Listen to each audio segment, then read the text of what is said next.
তাকওয়ার দিক থেকে যে যত বেশি আল্লাহ তাআলাকে ভয় করবে, আল্লাহ রাব্বুল আলামিন তার মান শান তত বাড়ায় দিবে। আরো জোরে বলেন, আরো জোরে জবান খুলে বলেন সুবহানাল্লাহ। তার মানে আপনি গরিব, নো টেনশন। আপনি গরিব, নো টেনশন। আপনি ধনী, নো টেনশন। আল্লাহর কাছে আপনার মর্যাদা সমান। কথা বলেন ঠিক না বেঠিক? আল্লাহর দরবারে আপনার সমান। আল্লাহর দরবারে ওই কোটিপতির বেশি দাম, আপনার কম দাম না, বরঞ্চ আল্লাহ তাআলা গরিব ব্যক্তিকে জান্নাতে আগে দিবে। সুবহানাল্লাহ জোরে বলেন, সুবহানাল্লাহ জোরে বলেন। একটু হাত জাগান, লিল্লাহে তাকবীর। হয় না লিল্লাহে তাকবীর। গরিব ব্যক্তি ধনী ব্যক্তির 50,000 বছর আগে জান্নাতে যাবে। সুবহানাল্লাহ বললেন না? হাদিসের মধ্যে পাওয়া যায়, আলেম ওলামা আছে, দুনিয়ার 50,000 বছর আল্লাহর গণনা একদিন। আল্লাহু আকবার জোরে বলেন। যত জোর গলায় যত কণ্ঠ আছে সব দিয়ে একবার জোরে বলেন আল্লাহু আকবার। আরো জোরে বলেন আল্লাহু আকবার। দুনিয়ার 50,000 বছর আল্লাহর গণনায় কয়দিন? জোরে বলেন। আর আল্লাহর গণনায় 50,000 বছর আগে গরিব ব্যক্তিকে আল্লাহ ধনী ব্যক্তির 50,000 বছর আগে জান্নাতে পাঠায় দিবে। গরিব ব্যক্তি আগে জান্নাতে যাবে। তো এই হাদিসের ব্যাখ্যা পড়তে গিয়ে দেখলাম শরহের মধ্যে যে হাদিসের ব্যাখ্যা পড়তে গিয়ে কেন আল্লাহ তাআলা ধনী ব্যক্তিকে আগে না দিয়ে গরিব ব্যক্তিকে আগে দিল, খেয়াল করে দেখলাম ওই যে দুনিয়ার মধ্যে ধনী ব্যক্তি গরুর গোশত খাইছিল আর গরিব খালি দেখেছিল। কথা বলেন না কেন? ওই যে ধনী ব্যক্তিটা পাজারু গাড়িতে করে বেরিয়েছিল, গরিব ব্যক্তিটা সাইকেল কিনতে পারে নাই। তো আল্লাহ তাআলা তাকে আগে জান্নাতে দিবে। ওই জান্নাতে যাওয়ার পরে ওখানে একটা মজার ব্যাপার আপনাদেরকে বলি, জান্নাতটা থাকবে স্বচ্ছ কাঁচ দিয়ে, এমন একটি কাঁচ যেই কাঁচে এই দিক ওই দিক দেখা যায়। যারা দুনিয়ার মধ্যে ধনী ছিল এরা কাঠগড়ায় দাঁড়ায় থাকবে, আর গরিব ব্যক্তিটা আগে জান্নাতে গিয়ে গরুর গোশত খাবে। সুবহানাল্লাহ বলেন। ওই যে বড় বড় রান মারতেছে, বড় বড় রান খাচ্ছে, তবে ধনী ব্যক্তিরা তাকাবে আর বলবে, আফসোস করে বলবে, আরে তুমি গ্রামের ভিতরে এলাকার ভিতরে আমার কাজ করতা, আর আজকে তুমি জান্নাতের মধ্যে খানা খাচ্ছ, কত নাজ নেয়ামতের মধ্যে আছো, আর আমি আটকা পড়েছি দুনিয়ার মধ্যে। ওই যে গরিব ব্যক্তিটি ইচ্ছা থাকার পরেও কোনো কিছু করতে পারে নাই, ধৈর্য ধরে আল্লাহ তাআলাকে বলেছিল, আল্লাহ তোমার জন্য ঈমান এনেছি, যেই হালত দিয়েছো আলহামদুলিল্লাহ। আল্লাহ বলেছে, বান্দা ওয়েট এন্ড সি, ধৈর্য ধরো, মরতে দেরি হবে, জান্নাত দিতে দেরি করব না। আরো জোরে বলেন সুবহানাল্লাহ। এই জন্য এই যে দেখেন, আবার দুনিয়ারও নিয়ম ভাই, মাঝে মাঝে হাসি লাগে। দেখবেন একটা ধনী ব্যক্তিকে যদি আপনি দাওয়াত দিয়ে নিয়ে আসেন বাড়ির মধ্যে, আর আপনি যদি ব্রয়লার মুরগি রান্না করে দেন, খাবে ভাই? কথা বুঝে থাকলে জবাব দেন, খাবে? খাবে? আপনারা কথা বলেন না কেন? খাবে? নাক ছিটকানি দিবে। গরুর গোশত আনতে পারো না, খাসির গোশত আনতে পারো না, দাওয়াত দিয়েছো কিল্লাই, ঠিক না বে ঠিক? বড় তারা আপনাকে ধমক মারবে। অথচ খেয়াল করে দেখলাম বাঙালিকে একটু ঘুরায়া খাওয়াইলেই খায়। দেখবেন যে বড় বড় হোটেল, এই যে দিনাজপুরে দিলশাদ হোটেল বলেন আর রুস্তুম বলেন, আর বড় বড় হোটেল যে রেস্তোরাঁগুলি আছে, দেখলাম ব্রয়লার মুরগিকে গিরিল আকারে খালি ঘুরায়া ঘুরায়া খাওয়াচ্ছে, লাইন ধরে বড় লোকেরা খাচ্ছে। কথা কয় না কেন? ঠিক না বে ঠিক বলেন? যুবক ভাইরা কথা বলো, ঠিক না বে ঠিক? ওই গার্লফ্রেন্ডকে নিয়ে ওই যে গেছিল না, কথা কয় না কেন? গিরিল খাওয়ার জন্য লাইন ধরে দাঁড়া থাকে। আমি একদিন গেছি, এক ভদ্রলোক দাওয়াত দিয়েছে, হুজুর গিরিল খাবো। আমি তো আর জানি না যে গিরিল কি। পরে দেখতেছি যে গিরিল কি, এত হাড্ডি এত নরম কেন? আমি ভাবলাম মনে হয় দেশি মুরগিকে বেশি আকারের তারা বেশি সিদ্ধ করে মনে হয় এরকম বানাচ্ছে। আরেকজন করছে, হুজুর এলো ব্রয়লার মুরগি। আমি বলছি, আল্লাহ, 1.5 ঘন্টা ধরে ব্রয়লার খাওয়ার জন্য বসে আছি। ব্রয়লার এমনি খাই না, আরে ব্রয়লার খাওয়ার জন্য বড় লোকেরা দেখতেছি লাইন ধরে 1.5 ঘন্টা পর আসে। কথা কন ঠিক না বেঠিক? যুবক ভাইরা কথা বলো, ঠিক না বেঠিক? সম্মানিত ভাইয়ের আমার, গভীর মনোযোগ দেন। বলতেছিলাম ইমানের দিক দিয়ে যে যত বেশি আল্লাহ রাব্বুল আলামিনের দরবারে তার দাম, তত আল্লাহ তাআলার দরবারে তার দাম তত বেশি। এই মুসলমান আল্লাহ গরিব বানিয়েছে, অভিযোগ দেওয়া যাবে না। আল্লাহ রাব্বুল আলামিন গরিব বানিয়েছে, অভিযোগ দেওয়া যাবে না। আল্লাহ গরিব বানিয়ে বড় নিয়ামতের ভিতর রেখে দিয়েছে। জোরে বলেন সুবহানাল্লাহ। মুসলমান ভাইরা আমার, পদ্মা নিশি আমার মা বোনেরা দেহের কান্তা লাগিয়ে কথাগুলি বোঝার চেষ্টা করেন। হযরতে সাদ সালমী রাদিয়াল্লাহু তাআলা আনহু চেহারার দিক দিয়ে এমন কালো, অর্থ সম্পদ কোনো কিছু ছিল না। আল্লাহর নবীর হাতে হাত রেখে সাদ সালমি যখন মুসলমান হলো, আল্লাহর নবীকে বললেন, ইয়া রাসূলুল্লাহ, ইয়া হাবিবাল্লাহ, ও পয়গম্বর, আমার মতো গরিব সাহাবী মনে হয় আর একটাও নাই। কারণ আমি গরিব ছিলাম, আমি ছিলাম কৃতদাস থেকে আমাকে আপনি আজাদ করেছেন। ও পয়গম্বর, আমি সব সময় চাই আমি খাই আর না খাই, আমি যাতে আপনার দরবারে নিয়মিত আসতে পারি। আপনার অন্যান্য সাহাবীদেরকে আপনি বাধা দিবেন যাতে করে আপনার দরবারে আসতে তারা আমাকে বাধা না দেয়। জোরে বলেন সুবহানাল্লাহ। আল্লাহর নবী সাল্লাল্লাহু আলাইহি সাল্লাম সমস্ত সাহাবীদেরকে বলে দিলেন, এ সাহাবীরা, সাদ সালমি যখন মন চাইবে আমার দরবারে সে আসবে। কারণ হযরতে সাদ সালমি কেন এই কথাগুলি বারবার বলতেছিলেন? কারণ সাদ সালমি এত পরিমাণে কালো ছিল যে সাদ সালমিকে অন্ধকারের মধ্যে দেখা যেত না। সাদ সালমি অন্ধকার দিয়ে হাঁটলে সাদ সালমি যদি মুখটা বের করতো, দাঁত ছাড়া কিচ্ছু দেখা যাইতো না। মাঝে মাঝে দেখবেন আফ্রিকার প্লেয়াররা যখন ক্রিকেট খেলে, ঠিক আছে না, দেখবেন ক্রিকেট খেলে হেলমেটের ভিতরে কিচ্ছু দেখা যায় না, কালো, কিন্তু মাঝে মাঝে চুইং গাম যখন চাবাই দাঁত দেখা যায়, ঠিক না? ঠিক, যখন চুইং গাম চাবাই তখন দাঁত দেখা যায়, বাদ বাকি কিচ্ছু দেখা যায় না, ঠিক না? ঠিক বল। এইরকম ব্ল্যাকেজ করে কালো ছিল সাদ সালমি। মজার ব্যাপার দেখেন, মুসলমান ঈমান বাড়ানোর জন্য কথাগুলি শোনেন। আল্লাহর নবীর সাহাবী হযরতে সাদ সালমি শুধু চেহারা কালো ছিল এমনটা না, সাদ সালমির কানগুলি এত পরিমাণে বড় ছিল তার বালিশ লাগতো না ঘুমানোর জন্য। আস্তে করে সাদ সালমি যদি কানটা পেঁচায় দিত, ওটাই বালিশ হয়ে যেত। বিকট চেহারা। আল্লাহর নবী মক্কা থেকে মদিনায় চলে গেলেন। সাদ সালমি নির্যাতনের শিকার হয়ে সাদ সালমি হিজরত করে মদিনায় চলে গেলেন। আল্লাহর নবী সাল্লাল্লাহু আলাইহি সাল্লাম একদিন হাদিসের মধ্যে পাওয়া যায়, আল্লাহর নবী একদিন বলেন, আন-নিকাহু নিসফুল ঈমান, যারা বিয়ে করে নাই তাদের ঈমান পূর্ণ হয় না। যুবক ভাইদেরকে অনুরোধ করে বলবো, বয়স হয়ে গেলে সামর্থ্য থাকলে বিয়ে করে নেওয়া লাগবে। আর বাবাদেরকে অনুরোধ করব, যদি সন্তান বিয়ের উপযুক্ত হয়, কারণ বিয়ের উপযুক্ত হয়েছে কিনা এটা বাবা বুঝতে পারবে, ঠিক না? কিন্তু ওই সন্তান চাকরি পায়নি বলে তার বিয়ে আটকে থাকবে, ব্যাপারটা এমন করিয়েন না। কারণ চাকরি পেতে পেতে ওর জীবন যৌবন সব শেষ। বরকত দিবে কে? জোরে বলেন, বিয়ে করলে বরকত দিবে কে? যুবক ভাইদেরকে বলবো, যতদিন পর্যন্ত বিয়ে করবেন না ঈমান পূর্ণ হবে না। এটা হাদিস থেকে বলতেছি, আল্লাহর নবী বলছেন নিকাহু নিসফুল ঈমান, বিয়ে করলে ঈমান পূর্ণতা লাভ পায়। আল্লাহর নবী সমস্ত সাহাবী মসজিদে নববী থেকে চলে গেলেন।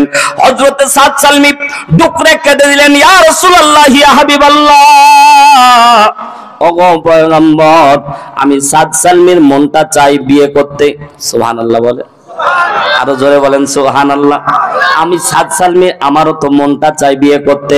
আল্লাহর নবী বললেন, বাধা কিসে? সুবহানাল্লাহ বলে। আল্লাহর নবীকে সাদ সালমি বলছেন, ইয়া রাসূলুল্লাহ, আমি সাদ সালমির মনটা চাই বিয়ে করতে। আল্লাহর নবী মজা করে বললেন, বাধা কিসে? আল্লাহর নবী সাহাবী বলছেন, আমার বাড়ি ঘর নাই, সম্পদ নাই, মেয়েকে দিবে। সুবহানাল্লাহ বলে। সাদ সালমি বলছে, মনটা তো চাই বিয়ে করি। আল্লাহর নবী বললেন, বাধা কিসে? সাথে সাথে সাদ সালমি বলছেন, ইয়া রাসূলুল্লাহ, বিয়ে করে বউ রাখবো কোথায়? বাড়ি তো নাই। 2 নাম্বার কথা হলো, আমি যদি বিয়ে করি, আমি একাই, কেউ খাবার দিলে খায়, না খায় থাকি, রোজা রাখি, কিন্তু বিয়ে করলে বউ আনলে তো তাকে খাবার দেওয়া লাগবে। ওগো পয়গম্বর, আপনি একটা সলিউশন দান করে দেন। আমি সাদ সালমি যদি মারা যাই, ওগো পয়গম্বর বলেন তো, আমি কি জান্নাতের মধ্যে হুর পাবো? সুবহানাল্লাহ। সাদ সালমিকে আল্লাহর নবী আশ্চর্য হয়ে প্রশ্ন করলেন। আসহাবে রাসূলের জিন্দেগি পড়ে দেখেন, সাহাবীর জিন্দেগি পড়ে দেখেন। হযরতে সাদ সালমি রাদিয়াল্লাহু তাআলা আনহু হঠাৎ প্রশ্ন করলেন, ও পয়গম্বর, আমি যদি এই মুহূর্তে মারা যাই, আমি কি জান্নাতে হুর গেলেমান পাবো? আল্লাহর নবী বললেন, হঠাৎ করে এমন প্রশ্ন করে ফেললা, কারণটা কি? আল্লাহর নবীকে ডাক দিয়ে বলছেন, পয়গম্বর, হুর গেলেমানের এত সুন্দর, দুনিয়ার নারীর থেকে হুর গেলেমানের সম্মান আল্লাহ বাড়ায় দিয়েছে। আল্লাহর নবী সাল্লাল্লাহু আলাইহি সাল্লাম বলছেন, না না না, এ পদ্মানিশী মা বোনেরা গভীর মনোযোগ দেন। আল্লাহর নবী সাল্লাল্লাহু আলাইহি সাল্লাম বললেন, হুর গেলেমানের সম্মান একদিকে আর বিবিদের সম্মান আরেক দিকে। কারণ প্রত্যেকটা স্ত্রী আপনার জান্নাতের মধ্যে হুরদের সরদারিনী হয়ে থাকবে। জোরে বলেন সুবহানাল্লাহ। অনেকেই প্রশ্ন করতেছেন, হুজুর, এখনই যে জালার মধ্যে আছি, এটা নিয়েই জান্নাতে থাকবো? কথা কয় না। এখন অনেকে আছে জ্বালা যন্ত্রণার মধ্যে বউয়ের জ্বালায় থাকতে পারে না, এমন আছে না? আসতে বলেন, কেউ শুনে ফেলবে তো? আছে না? বউয়ের যন্ত্রণা কে না ভোগ করে ভাই? একটু এদিক সেদিক হলে তারা খাওয়া লাগে, কথা বলেন। অনেকে বউয়ের যন্ত্রণায় শেষ পর্যন্ত কচু গাছে ফাঁসি দিতে যায়, কিন্তু ওই জায়গায় মরে না, কয় মরেও শান্তি নাই গো। সম্মানিত ভাইয়ার আমার, হযরতে সাদ সালমী রাদিয়াল্লাহু তাআলা আনহু বলতেছেন, পয়গম্বর জান্নাতের মধ্যে আল্লাহ তাআলা হুর গিলমান দান করবেন। আল্লাহ নবী সাল্লাল্লাহু আলাইহি সাল্লামকে আল্লাহ তাআলা, বিশ্ব নবীকে আল্লাহ নবীকে প্রশ্ন করার সাথে সাথে সাদ সালমীকে আল্লাহ নবী বললেন, হুর গিলমানের সম্মান থাকবে একরকম, আর নারীদের সম্মান থাকবে আরেক রকম। আল্লাহ নবী সাথে সাথে বললেন, সাদ সালমী কি করতে চাও, মনটা কি চাই সেটা আগে বলো। আল্লাহ নবী সাহাবী হযরতে সাদ সালমী রাদিয়াল্লাহু তাআলা আনহু বলতেন, নবী গো যদি বিয়ের ব্যবস্থা করে দিতেন ভালো হতো। আল্লাহ নবী সাথে সাথে হযরতে আলীকে বললেন, একটা চিঠি লেখো। আব্দুর রহমান, পিতা আব্দুর রহমান, মেয়ের নাম রুকানা, নাম পাঠায় দিলেন, চিঠি লিখে পাঠায় দিলেন, ধরে সাদ সালমীর হাতের মধ্যে দিয়ে দিলেন। এ সাদ সালমী, চিঠি নিয়ে অমুক ব্যক্তির বাড়ি আব্দুর রহমান, মদিনার মধ্যে সবচেয়ে সুন্দরী নারী, তার নাম রুকানা।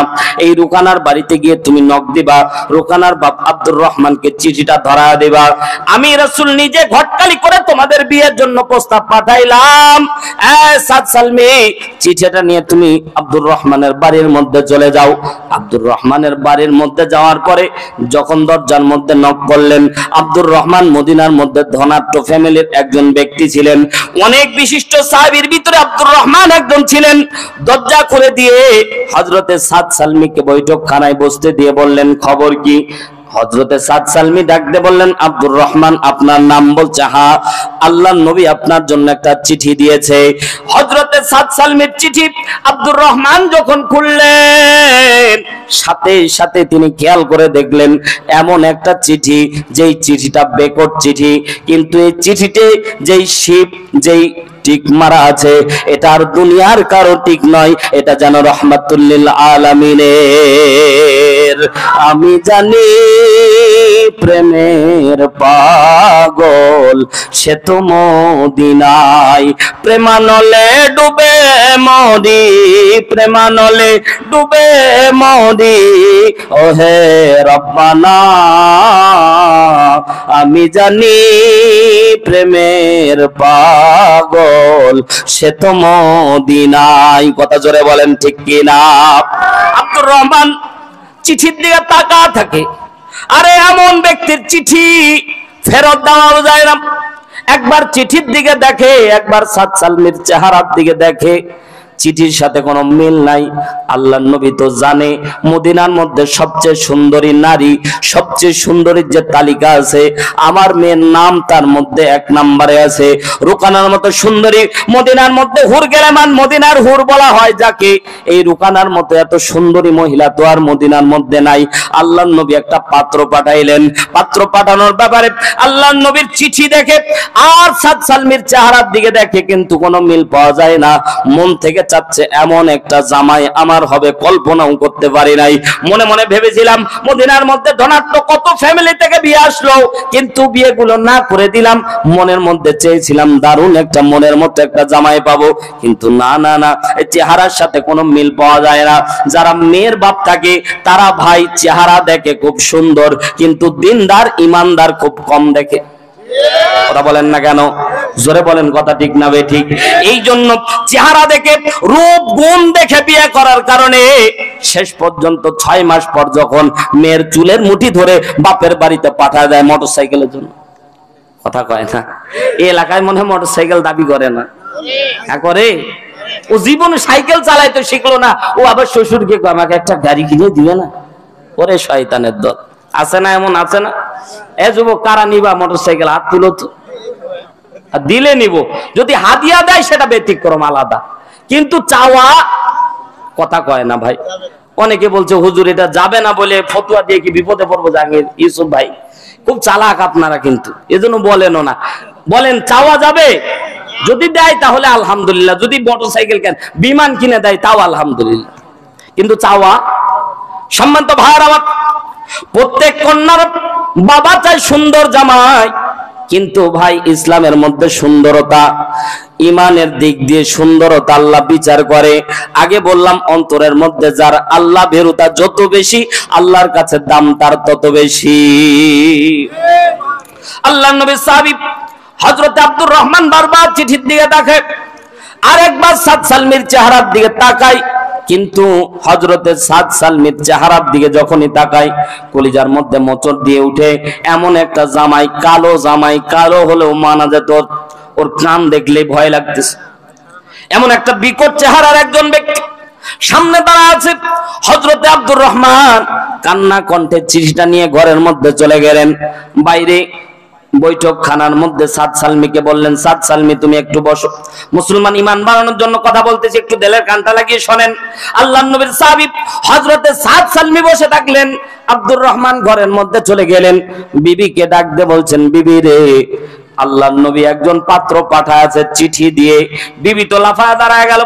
আল্লাহর নবী যখন পাত্র দিয়েছে, এর মতো ইমানদার, এর মতো যোগ্য পাত্র মদিনার মধ্যে মনে হয় আর নাই। আল্লাহর নবীর সাহাবী আব্দুর রহমান বললেন, বিবি তুমি যতটা খুশি হয়েছো, জামাইয়ের দিকে তাকাইলে ততটা রাগান্বিত হবা। বাস্তবিক পক্ষে বাস্তবতার সাথে মিল নাই। আব্দুর রহমানের বিবি একটু ঘরের উকি দিয়ে, ঘরের মধ্যে একটু উকি দিয়ে জামাইয়ের চেহারা দেখার পরে মহিলা মানুষ রাগান্বিত হয়ে গেছে। আল্লাহর নবীর খায়রা কাম নাই, এমন একটা জামাই পাঠায় যেটা খবরদার, এটা চয়েস নাই। কিন্তু আব্দুর রহমানের মন চাচ্ছিল যে জামাই পাঠায়েছে আল্লাহর নবীর পক্ষ থেকে, যেটা বিবাহ, এটার মধ্যে বরকত আছে, এটার মাঝে রহমত আছে। যে জামাইকে পাঠিয়েছে এই সাদ সালমির ব্যাপারে আল্লাহর নবী বলেছে, সাদ সালমিকে জান্নাতের একটা কোণের মধ্যে আমি দেখেছিলাম। এই সাদ সালমির দাম কম না, কারণ ডাইরেক্ট আল্লাহর নবীর মুখে, জান্নাতি মুখের মধ্যে আল্লাহর নবী বলেছিলেন, আমি যখন মেরাজে গিয়েছিলাম আমি সাদ সালমিকে জান্নাতের এক কোণায় দেখেছিলাম। সুবহানাল্লাহ, তাহলে তার দাম অনেক বেশি। আব্দুর রহমান বললেন, তুমি মহিলা মানুষ, তুমি বুঝবা না, এখানে ইমানের পরীক্ষা আল্লাহ তাআলা নিচ্ছে। আল্লাহর নবীর সাহাবী হযরতে আব্দুর রহমান আস্তে করে মেয়ের কান্নার মধ্যে ঢুকলেন, হাতের মধ্যে চিঠি দিয়ে মেয়েকে বলতেছেন, মেয়ে আল্লাহর নবী তোমার জন্য পাত্র পাঠায়েছে। মেয়ে খুশি হয়ে গেলেন, আল্লাহর নবী আমার জন্য ঘটকালি করেছে, এইরকম সুবর্ণ, এইরকম সৌভাগ্যশালী নারী আমি। আল্লাহু আকবার বল। ইমানে বলিয়ান হয় আব্দুর রহমান ডাকতে বলে, ইরে কন্যা, তুমি যা ভাবতেছো তা না। যে বর তোমার জন্য সিলেক্ট করা হয়েছে, এই সাদ সালমি যার নাম তুমি দেখতেছ, এই সাদ সালমিকে দেখার পরে তোমার মনটা চাইবে না বিবাহ করতে। আব্দুর রহমান বললেন, রুকানা তুমি কি পাত্র দেখতে চাও? পাত্র দেখার সিকিউরিটি আছে, পাত্র দেখার অনুমতি তোমার আছে। তুমি একটু যদি পাত্রটা দেখে যদি অনুমতি দিতা তাহলে আমার জন্য সুবিধা হতো। সুবহানাল্লাহ। তার মানে আব্দুর রহমানের মন চাই জামাইকে ঘরের মধ্যে নিবে, কিন্তু বিবি কিন্তু ভেটো দিল, ঠিক না? বিবি ভেটো দিল। দুই নম্বরে রুকানাকে যখন বলল, রুকানা তুমি কি এই বিবাহতে সম্মতি হবে? আগে বরের দিকে দেখো। রুকানা বলতেছেন, বাবা যেই পাত্র আমার নবী আমার জন্য পাঠিয়েছে, এই পাত্র দেখার দরকার নাই, আমি রুকানা অনুমতি দিয়ে দিলাম। এইরকম ইমানদার স্ত্রী যদি কপালে জোটে তো ওই ঘরটা জান্নাতি। সুবহানাল্লাহ বল। সামনে পদ্মা নিশি মা বোনেরা, রাগ করা যাবে না মা, সামনে আপনাদের ব্যাপারে ওয়াজ নিয়ে আসতেছি। দেখেন আল্লাহর নবী সাল্লাল্লাহু আলাইহি সাল্লামের সাহাবী আব্দুর রহমান মেয়ের অনুমতি পাওয়া মাত্র হযরতে সাদ সালমির কাছে গিয়ে বললেন, সাদ সালমি তোমার কি মোহরানা আছে? মোহরানা দেওয়ার মতো সামর্থ্য তোমার আছে? মোহরানা দাও।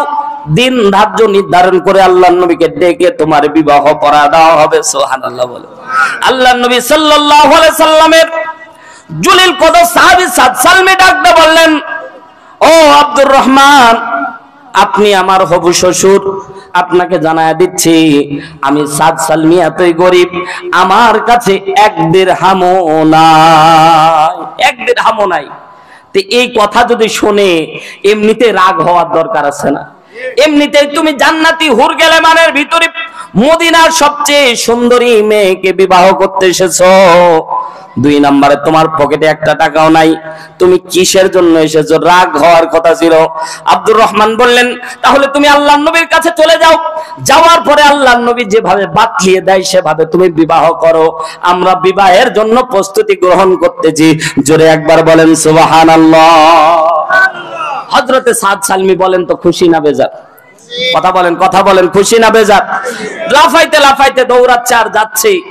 আল্লাহর নবীর অন্যান্য সাহাবী বলছে, তোমার মুখে জীবন হাসি দেখি না, আজকে তোমার হাসি দেখে আমাদেরও ভালো লাগতেছে, কি খবর?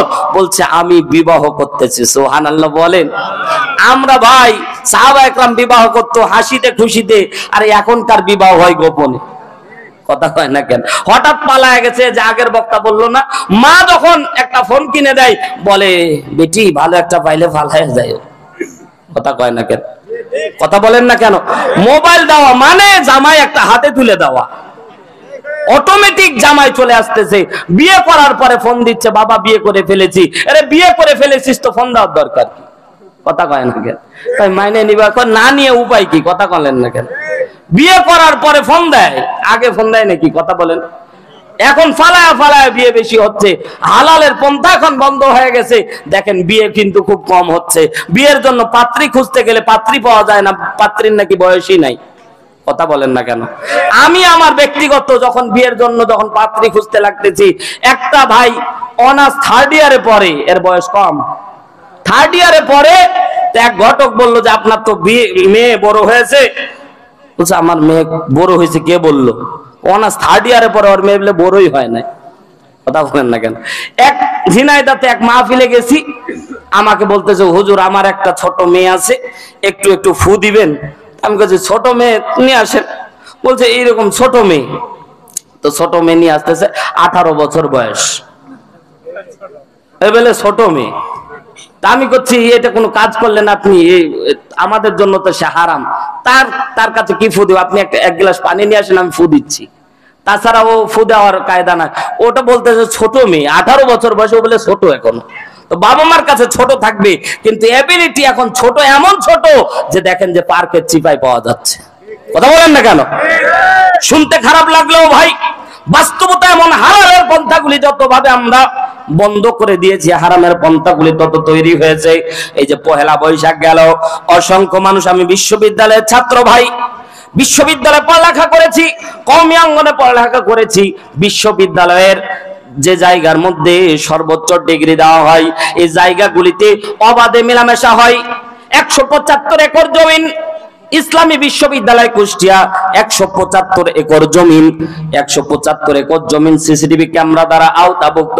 কিন্তু যিনি ভাইস চ্যান্সেলর এক যোগে এক বাক্যে প্রথম দিন ওরিয়েন্টেশন ক্লাসের দিন তিনি বলে দিলেন, আমরা ওই সিসিটিভি ক্যামেরা ততক্ষণ পর্যন্ত চেক করব না যতক্ষণ পর্যন্ত মেয়েরা অভিযোগ না দিবে। কি চিন্তা করেছেন? মেয়ে যদি অভিযোগ দেয় তখন বিপদ। কথা বলেন ঠিক না বেঠিক? প্রেম প্রীতি করতেছে কোনো সমস্যা নাই, যেদিন ব্রেকআপ হয়েছে ওই দিন সমস্যা। কথা বলেন না কেন? মুসলমান ভাইরা আমার, পর্দা নিশি আমার মা বোনেরা, এই জন্য অ্যাডাল্ট মেয়েদের হাতে মোবাইল দেওয়া যাবে না। কারণ বর্তমান সময়ে মোবাইলটাই আমাদের সমাজটাকে নষ্ট করে দিয়েছে। এই মোবাইলটা সমাজটাকে নষ্ট করে দিয়েছে। আপনি মানেন আর না মানেন ভাই। সম্মানিত ভাইয়ের আমার, হযরতে রুকানা ডাইরেক্ট ডাকতে বললেন, বাবা আমি বিবাহের জন্য প্রস্তুত। সাদ সালমি দৌড়াচ্ছে, আল্লাহর নবীর কাছে গিয়ে বললেন, নবী গো, ওগো পয়গম্বর, আমি সাদ সালমি আপনার চিঠি নিয়ে যে আব্দুর রহমানের হাতে, মানে আমার হবু শ্বশুরের হাতে যখন দিলাম, আমার শ্বশুর অনেক চিন্তা ভাবনা করে আমার সাথে বিবাহের জন্য প্রস্তুতি গ্রহণ করেছে। ওগো পয়গম্বর, কিন্তু মজার ব্যাপার হলো আমার কাছে তো কোনো মোহরানা নাই। সুবহানাল্লাহ বল। আপনি একটু ব্যবস্থা করে দেন।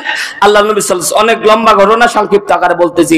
আল্লাহ নবী সাল্লাল্লাহু আলাইহি সাল্লাম তাকে 300 দিরহাম মোহরানা দিয়ে দিলেন। আল্লাহ নবী সাল্লাল্লাহু আলাইহি সাল্লাম নিজে গিয়ে সকালবেলা তাদের বিবাহটাকে পড়িয়ে দিলেন। জোরে বলেন সুবহানাল্লাহ। তো হযরতে রুকানা বিবাহ পড়ার পরে দুপুর বেলা বসে আছে, তো ঘোমটা দিয়ে রুকানা এসে ওই 300 দিরহাম মোহরানা যেটা দিয়েছে ওটা সাদ সালমির হাতে দিয়ে বলছে যে তুমি বিকেল বেলা বাজারে গিয়ে আমার জন্য কিছু কিনে নিয়ে এসিও, এই 300 দিরহাম দিয়ে কিছু কেনাকাটা করে আনবা, এটা বাসর ঘরে আমাকে উপহার দিবা। জোরে বলেন সুবহানাল্লাহ। মোহরানা দেওয়া কি কথা বলেন? মোহরানা দিয়ে বিবাহ করা এটা রাসূলের দাইমি সুন্নাত।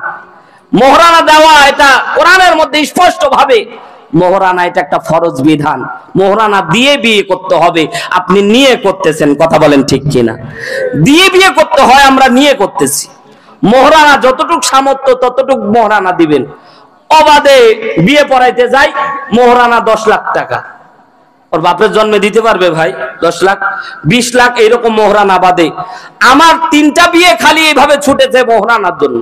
শেষে আমি বলেছিলাম যে আমার সামর্থ্য যতটুক মোহরানা দিব ততটুক, 42,500 টাকা দিয়ে বিয়ে করেছি, নগদ দিয়ে বিয়ে করেছি। নগদ যতটুক টাকা হবে দিয়ে বিয়ে করবেন, বরকত বাড়িয়ে দিবেন কি? আর বিয়ের পরে বাসর ঘরে যায় এতিমের মতো দাঁড়ায় থাকে, ওই বিয়ে বউ যতক্ষণ মাপ না করে ততক্ষণ আসতে পারে না। কথা কয় না কেন? সম্মানিত ভাইয়ের আমার, গভীর মনোযোগ দেন। পর্দা নিশে আমার মা বোনেরা গভীর মনোযোগ দেন। আল্লাহর নবী সাল্লাল্লাহু আলাইহি সাল্লাম যখন সাদ সালমির বিয়ে পড়িয়ে দিলেন সকালে বেলা, দুপুর বেলা সাদ সালমির হাতের মধ্যে 300 দিরহাম দিয়ে দিল। বিকেল বেলা হযরতে সাদ সালমি রাদিয়াল্লাহু তাআলা আনহু বিশ্ব নবীর সাহাবী সাদ সালমি যখন বাড়ির থেকে বের হয়ে বাজারের মধ্যে গেলেন কিছু কেনাকাটা করবেন, কিছু কেনাকাটা করার জন্য যখন প্রস্তুতি গ্রহণ করলেন, এমন সময় একজন আগন্তুক ব্যক্তি বলে দিল, উহুদ যুদ্ধের মধ্যে আল্লাহর নবী সাল্লাল্লাহু আলাইহি সাল্লাম শাহাদাত বরণ করেছে। আল্লাহর নবী সাল্লাল্লাহু আলাইহি সাল্লামকে মেরে ফেলা হয়েছে এমন ঘোষণা যখন পাঠ করে নেওয়া হলো। কিছুদিন পরের ঘটনা এটা। আল্লাহর নবী সাল্লাল্লাহু আলাইহি সাল্লামের সাহাবী হযরতে সাদ সালমি রাদিয়াল্লাহু তাআলা আনহু প্রয়োজনে আসবাবপত্র কিরামাত দিয়ে হযরতে সাদ সালমি রাদিয়াল্লাহু তাআলা আনহু একটা তরবারি কিনে যুদ্ধের ময়দানে রওনা দিলেন। যুদ্ধের ময়দানে গিয়ে, উহুদের ময়দানে গিয়ে আল্লাহর নবী সাল্লাল্লাহু আলাইহি সাল্লামের পক্ষে যুদ্ধ করতে নেমে হযরতে সাদ সালমি রাদিয়াল্লাহু তাআলা আনহু শাহাদাত বরণ করলেন। আল্লাহর নবী জলিল কদর সাহাবী হযরতে সাদ সালমি বিয়ে করেছে জান্নাতি রমণী, সুন্দর মদিনার মধ্যে সুন্দর রমণীকে বিয়ে করেছে। বাসর ঘর পর্যন্ত করতে যায় নাই। আল্লাহর নবীর সাহাবী যদি যুদ্ধের ময়দান বাদ দিয়ে বাসর ঘরে যেত, তাহলে কি তাকে বাধা দেওয়ার কেউ ছিল ভাই? যুবক ভাইরা কথা বলো, ছিল নাকি? এই সাহাবী আমরা হলে বলতাম আগে বউয়ের সাথে একটু সাক্ষাৎ করে আসি, তারপর যুদ্ধের ময়দানে যাব। মুসলমান একটা শিক্ষা দেওয়ার জন্য এতক্ষণ পর্যন্ত নিয়ে আসলাম। প্রত্যেকটা কথার পিছনে শিক্ষা পাবেন, একটু দিলের কানটা লাগিয়ে শোনেন। হযরতে সাদ সালমি রাদিয়াল্লাহু তাআলা আনহু যুদ্ধের ময়দানে চলে গেলেন। সুন্দরী বিবি ঘরের মধ্যে আছে, তোয়াক্কা করলেন না। আল্লাহর নবী সাল্লাল্লাহু আলাইহি সাল্লাম যুদ্ধের ময়দান শেষ হওয়ার পরে খেয়াল করে দেখলেন কারা শাহাদাত বরণ করেছে, তাদের লাশগুলি নিয়ে আসা হোক। আস্তে আস্তে গোসল দিয়ে লাশগুলিকে বিনা গোসলে তোমরা দাফন করে দাও। দূর থেকে খেয়াল করে দেখতেছেন আব্দুর রহমান চিৎকার দিতে দিতে তার সুন্দরী কন্যা নিয়ে চলে এসেছে। যুদ্ধের ময়দানে আসার পরে আল্লাহর নবী বললেন, আপনার জামাইয়ের কি অবস্থা? আপনাদের জামাই কি অবস্থা? বিয়ে করে দিয়ে আসলাম, আপনাদের জামাইয়ের হালত কি? আল্লাহর নবীর সামনে হযরত আব্দুর রহমান চোখ অবনত করে চোখের পানি ছেড়ে ডাক দিয়ে বলছেন, পয়গম্বর, আপনার এই যুদ্ধের ময়দানে আপনার পাগল সাহাবী বিবিকে সময় না দিয়ে, আপনার ডাকে সাড়া দিয়ে যুদ্ধের ময়দানে এসে আপনার সাদ সালমি পাগল সাহাবী যুদ্ধের ময়দানে শাহাদাত বরণ করেছে। আল্লাহ নবী সাল্লাল্লাহু আলাইহি সাল্লাম সাদ সালমির লাশটাকে খুঁজতে বললেন। আল্লাহ নবী সাহাবী হযরতে সাদ সালমির লাশটাকে যখন খুঁজে নিয়ে আসা হলো, আল্লাহ নবী সাল্লাল্লাহু আলাইহি সাল্লাম লাশটাকে নিয়ে কোলের মধ্যে নিলেন, নিজের উরুর উপরে রানের মধ্যে আল্লাহ নবী লাশটাকে রাখলেন। রাখার কিছুক্ষণ পরে আল্লাহ নবীর চেহারা দিয়ে তাকায় সাহাবীরা খেয়াল করলেন আল্লাহ নবী চোখের পানি ছেড়ে কান্না করতেছেন। হযরতে সাদ সালমির লাশটা দেখে মনে মনে বলতেছিলেন, এরে সাদ সালমি, এত সুন্দর বউ দিয়ে আসলাম, যুদ্ধের ময়দানে চলে আসলা, আল্লাহর জন্য জীবন পর্যন্ত দিয়ে দিলা, আল্লাহর 8টা জান্নাত তোমাকে যেন হাতছানি দিয়ে দিয়ে ডাকছে। জোরে বলেন সুবহানাল্লাহ। মুসলমান ভাইরা আমার, হযরতে সাদ সালমির চেহারা দেখার পরে আল্লাহর নবী কান্না করতেছে। কান্না মাখা কণ্ঠে হঠাৎ করে আল্লাহর নবীর চেহারার দিকে সাহাবীরা খেয়াল করে দেখতেছে, আল্লাহর নবী যেন মুচকি মুচকি হাসা শুরু করেছে। সাহাবা একরাম প্রশ্ন করলেন, ইয়া রাসূলুল্লাহ, ইয়া হাবিবাল্লাহ, ওগো পয়গম্বর, কান্না করতেছিলেন, হঠাৎ হাসার কারণ কি? আল্লাহর নবী সাল্লাল্লাহু আলাইহি সাল্লাম বললেন, আমি খেয়াল করে দেখেছি সাদ সালমি এই পাগল সাহাবীটার যদিও কালো চেহারা, বিকট তার কান ছিল, কিন্তু আমি হুর গেলেমানদেরকে দেখলাম হযরতে সাদ সালমির লাশটা নেওয়ার জন্য এত পরিমাণে হুর গেলেমানে এসেছে, আর লাশটা নিয়ে টানাটানি করতেছে। হুর গেলেমানের কাপড়গুলি হাঁটুর উপরে উঠে যাওয়ার কারণে আমি নবী মুচকে একটা হাসি দিয়ে দিয়েছি। জোরে বলেন সুবহানাল্লাহ। বুঝাতে চাচ্ছিলাম, ঈমান যার যত বেশি, আল্লাহ রাব্বুল আলামিনের কাছে দাম তার তত বেশি। আপনি হন কালো, আপনি হন ফর্সা, আপনার সম্পদ থাকুক কিংবা না থাকুক, আল্লাহর দরবারে আপনার দাম থাকবে যত, আপনার ঈমান থাকবে যত। ঈমান যার যত বেশি থাকবে, আল্লাহ তাআলার কাছে তার দাম তত বেশি। জোরে একবার বলেন সুবহানাল্লাহ।